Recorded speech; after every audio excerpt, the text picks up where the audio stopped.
Islas Canarias, the islands of the dragon tree and happiness at the edge of the world, lapped by the Atlantic Ocean.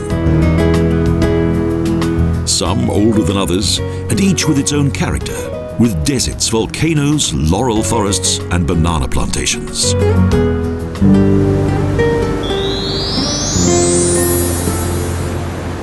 Lanzarote is the fourth largest island.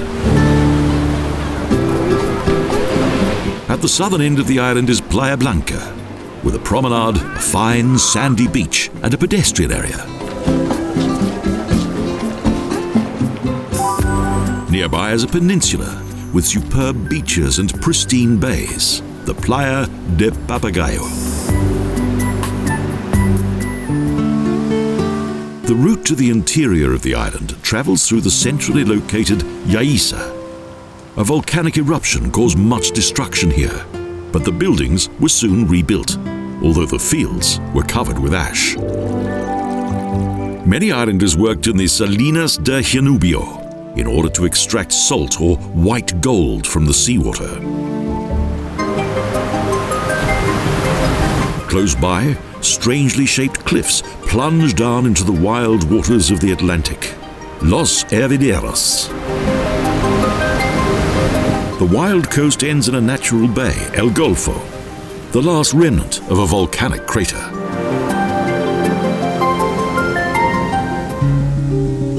Lagaria is a well-known wine-growing region. The landscape contains countless tiny semicircular walls. The heaps of lava protect the vines. Situated on a major traffic intersection in the center of the island is the well-known Monumento al Campesino, designed by César Manrique. San Bartolomé is situated in the geographical center of the island. In the 18th century, both the governor and regimental commander settled here.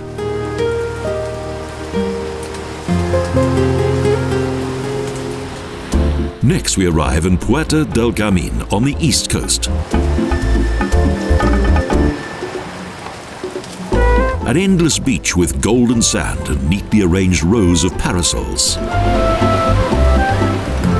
A little further north on the east coast is Arrecife, capital of the island, founded in the 15th century.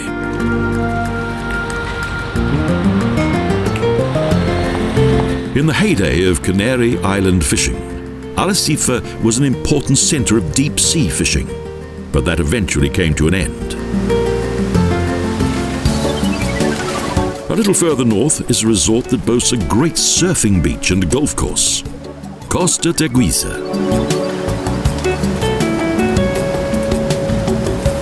On the Timofaya Plains, one thing is clear: we are in the land of the mountains of fire. Only the bus is allowed to use the volcano route. A bizarre crater landscape that was formed by a massive natural eruption.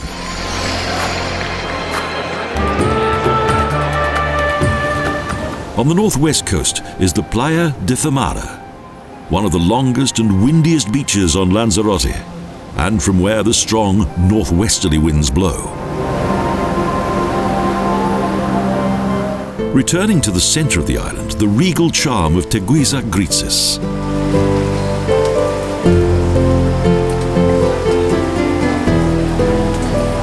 The capital was named after the beautiful daughter of the island's last indigenous king.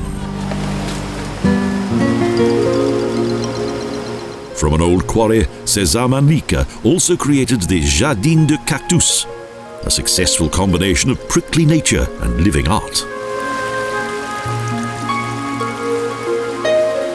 Harrier is situated like an oasis within the Valley of 1,000 Palms, in the highest region of the island, a conservation area.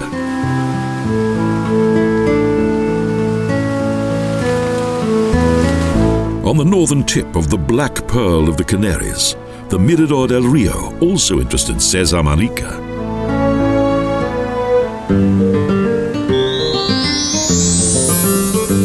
Fuerteventura is the second largest island of the Canary archipelago. In the extreme north, Corralejo developed into a ferry port and, within a few decades, a bustling holiday resort. South of the island's interior rises the striking Montaña Tindaya, the holy mountain of the ancient inhabitants of the islands. On the East Atlantic coast, where farmers once grazed their goat herds, is Puerto del Rosario, present-day capital of the island.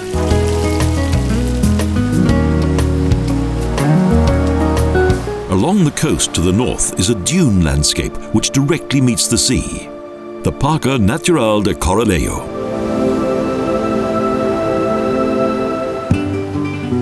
Antigua is the geographical center of the island, one of its oldest settlements, founded sometime before 1485. In the middle of a wide valley, both Andalusian and Norman settlers established a village here. A magnificent mill with a cactus garden on the northern outskirts of the village became the center of an open-air museum. The Salinas del Carmen is now a salt museum. It features salt production over the centuries.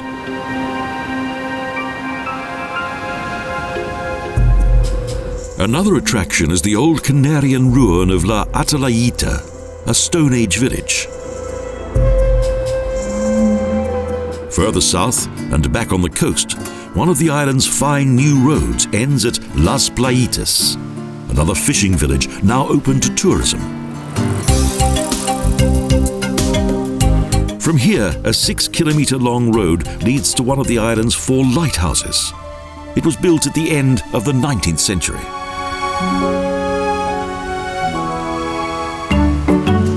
Further south at La Layita is an oasis park consisting of a zoo, camel safari, botanical garden and numerous cacti.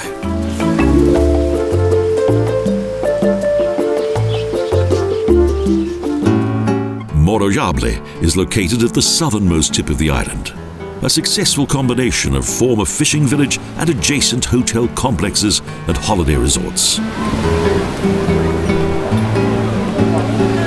Inland is Yandia Nature Park. It's a fascinating uninhabited and deserted landscape with volcanic cones and black lava fields. Back at Yandia, the vast desert-like dune landscape of El Jable indicates that North Africa, with its Moroccan coastline, is not far away.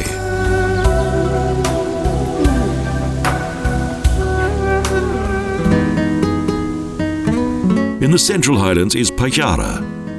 At the end of the 16th century, its fertile soil brought prosperity due to the cultivation of tomatoes and potatoes.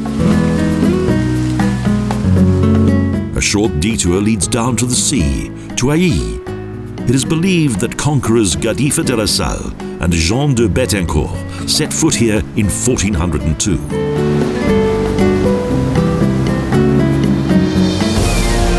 From the northern edge of the bay, there is an adventurous route along the steep coast of Caleta Negra, where eroded rock shelves hang dramatically above the wild foam of the coast.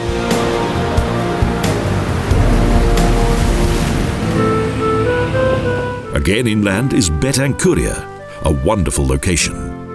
The town owes its name to the Norman Jean de Betancourt, who conquered the island for the Castilian crown.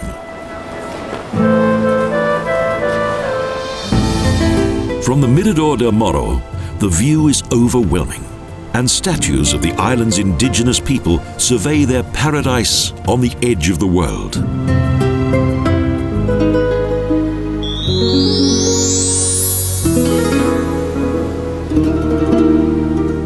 Gran Canaria is the third largest of the 7 Canary Islands. Las Palmas is the capital.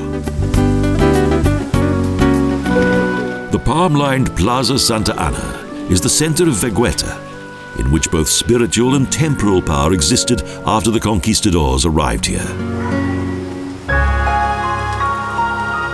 Santa Ana Cathedral, whose twin towers dominate the old town, has for centuries been the largest religious building in the Canary Islands.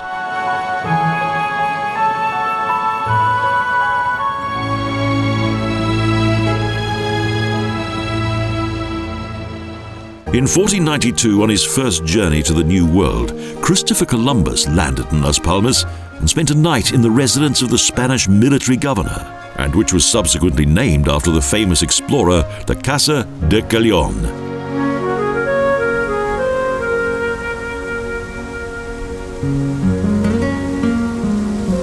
The Mercado de Vegueta is the city's oldest market hall and also the beating heart of this district.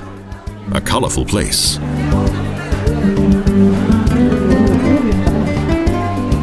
With fresh Atlantic fish, fruit and vegetables. The Parque San Telmo is one of the city's many green spaces that begins at the end of a pedestrian area. Adorned with glazed tiles, the Art Nouveau Pavilion is now a cafe in which customers sit beneath tall palm trees and enjoy the atmosphere of the park. The triangular Plaza Carrasco in the southwest of the district was named after the famous poet Bartolomé Carrasco de Figueroa. On the edge of Parque de Ramas is the Pueblo Canario, a replica of a Canarian village. Here there's the traditional song and dance of the islands, with colourful costumes and nostalgic music.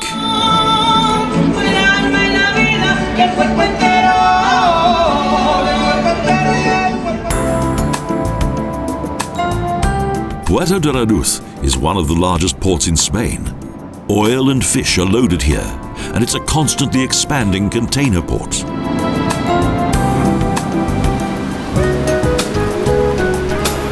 The Playa de las Canarias is one of the most beautiful beaches in the world and comparable with Rio's Copacabana.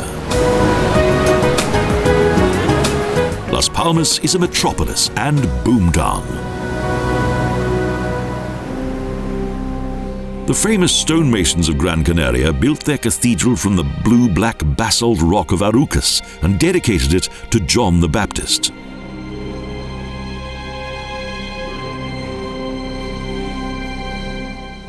Terror is a wonderful place.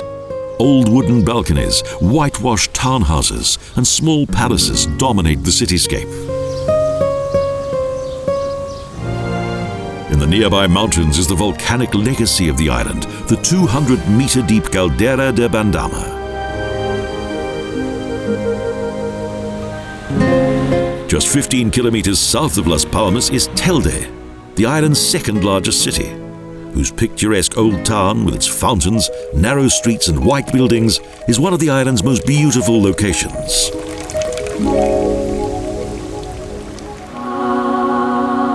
In the extreme south of the island are the Dunas de Mas Palomas, a gigantic dune area that stretches for several miles with up to 30-meter-high dunes.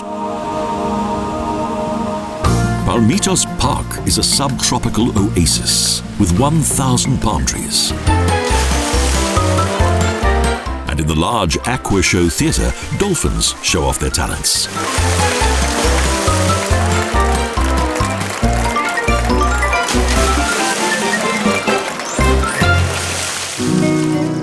Framed by palm trees, Fataga is one of the island's many picturesque mountain villages.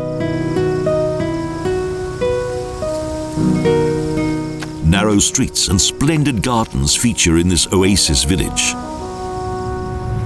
The narrow road spirals further north and up into the mountain region of the middle of the island, with views of the stunning volcanic landscape.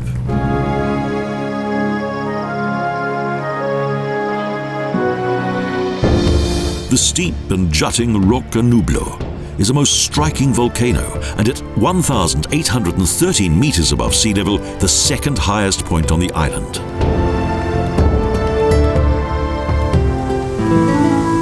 Artenara is the most elevated village on the island, with a church in its center.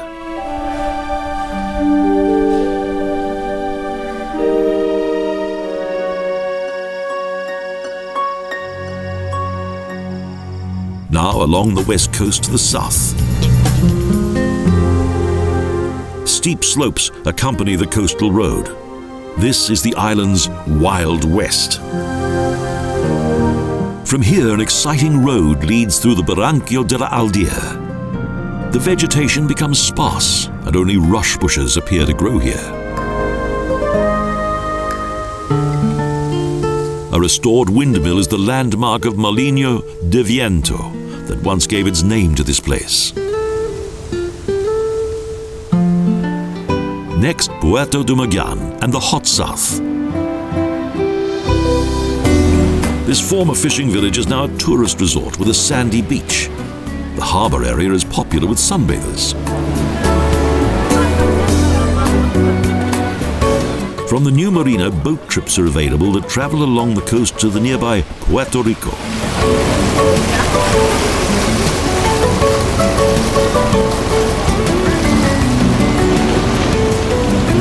The entrance to the rich port is quite splendid.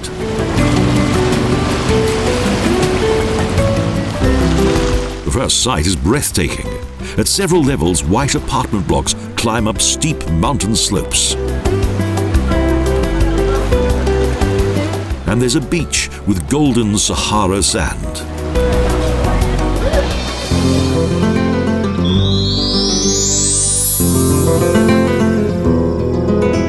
Santa Cruz de Tenerife is capital city, port and commercial metropolis.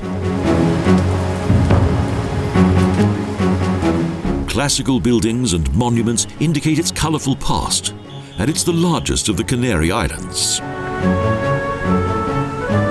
The Plaza Candelaria is dominated by the monument of the Christian patron saint of the island, who mercifully accepts homage from the 4 Guancan princes. Close to the city is the Playa de las Terrasitas. In 1970, large amounts of sand were transported here by ship from the Sahara.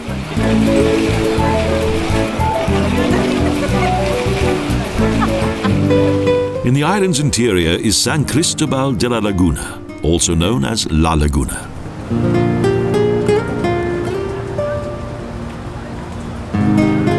In 1497, de Lugo founded his first capital here, which was situated on a lagoon. This church tower is the city's main landmark. It belongs to the island's oldest church, of which the interior is of Mudéjar design.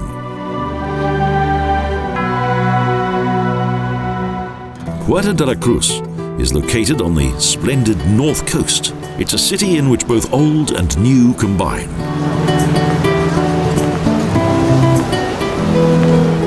Its fishing and harbour district were founded around 500 years ago. It was not until the end of the 19th century that tourism began to develop here. Near to the town is Loro Parque, Spain's most visited zoo, with the most spectacular orca show in Europe.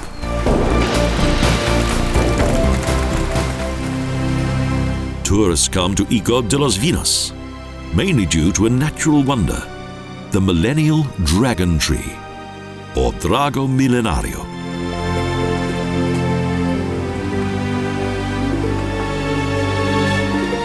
The city of Garaccio and convent of San Francisco were founded by Genoese banker Cristobal del Ponte, following the conquest of the island. La Orotava, with its beautiful Baroque church, is located on a mountainside above Puerto de la Cruz. The dome of the church helps to beautify the interior.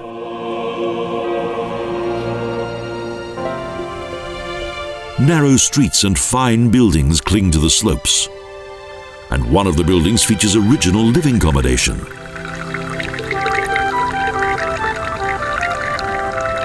The El Teide National Park.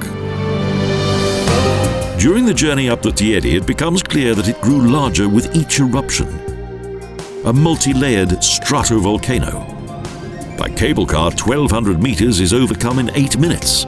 Far better than several hours of strenuous walking.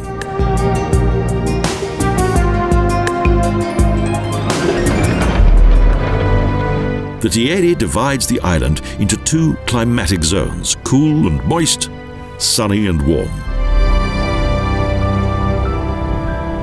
The Barranco del Infierno is located in the south of the island, a canyon-like gorge with diverse vegetation zones. Adeje is located at the exit of the gorge and in the pre-Hispanic period was the royal residence of the Guanche king, subsequently owned by the Ponte family. Nearby, the most important tourist resort on the island, the Playa de las Americas. Tenerife became the queen of the Canaries.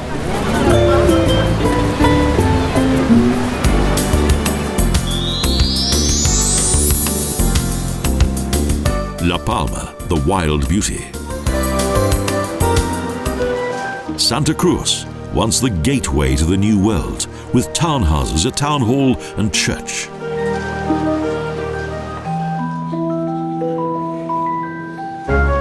The city's coat of arms adorns the city hall, one of the most beautiful Renaissance buildings in the archipelago.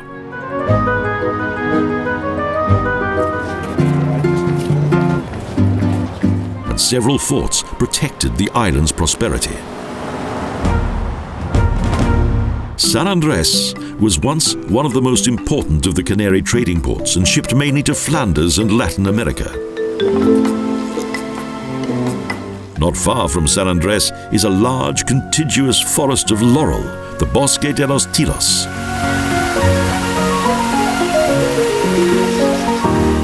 A towering dragon tree marks the Mirador La Tosca on the north coast.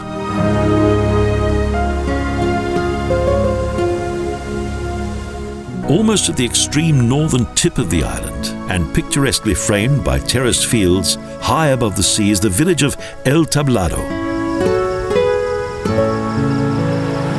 Among them are vines that grow well in the tropical climate.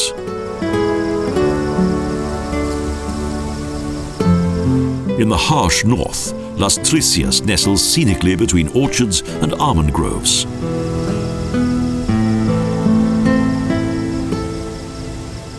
Near Punta Gorda, almond trees grow in all their splendor.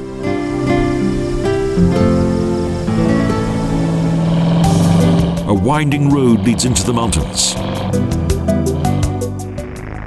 Suddenly, several observatories appear, which belong to the Observatorio Astrofisico. We arrive at the island's highest peak, the Roque de los Muchachos, 2,426 meters above sea level. A 14-kilometer-long range of volcanoes frames the center of the island, the Caldera de Tabriente. Los Llanos de Arirane is located in the southern foot of the caldera, the capital of the secret island with its Baroque church. Where the Gorge of Fears opens towards the sea is Puerto Tazacorte. Tazacorte radiates southern charm, a legacy of the great period of the sugar barons and trading dynasties. On the southwest coast is the beautiful Puerto Naos, today the island's largest tourist center. Fuencaliente is the most southerly section of the island from where tourists come to explore the volcanic landscape. Paths lead to the edge of the caldera of the San Antonio volcano, which last erupted in 1667.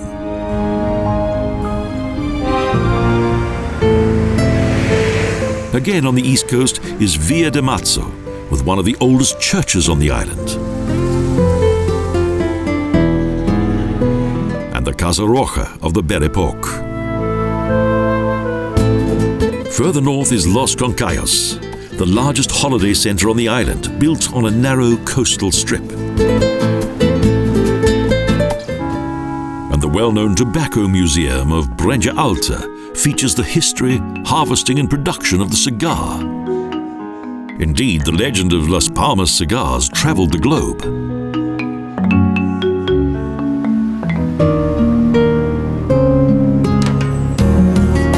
Islands of contrast, sun, beaches, volcanoes, sand dunes and mountain peaks, a remarkable archipelago just off the African coast.